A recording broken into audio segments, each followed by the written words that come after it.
ఈ సరస్వతి పుష్కరాల గురించి చెప్పాలంటే కొంచెం బాధ వేసింది.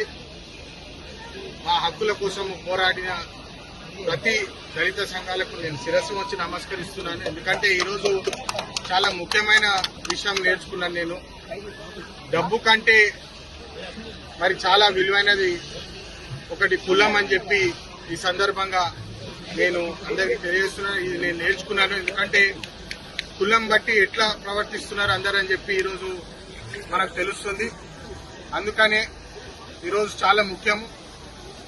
మన రాజ్యాంగంలో article 14 equality to everybody, article 15B and article 17 untouchability against, ఇంకా రిలీజియస్ ప్లేసెస్ లో అందరికీ హక్కులు ఉన్నాయని చెప్పి ఈ సందర్భంగా మళ్ళొకసారి గుర్తు చేస్తూ ఈ పుష్కరాలకు వచ్చిన ప్రతి ఒక్కరికి మంచిగా వాళ్ళు భక్తులు క్షేమంగా వచ్చి వెళ్లాలని చెప్పి కోరుకుంటూ ముగిస్తాను. ధన్యవాదాలు.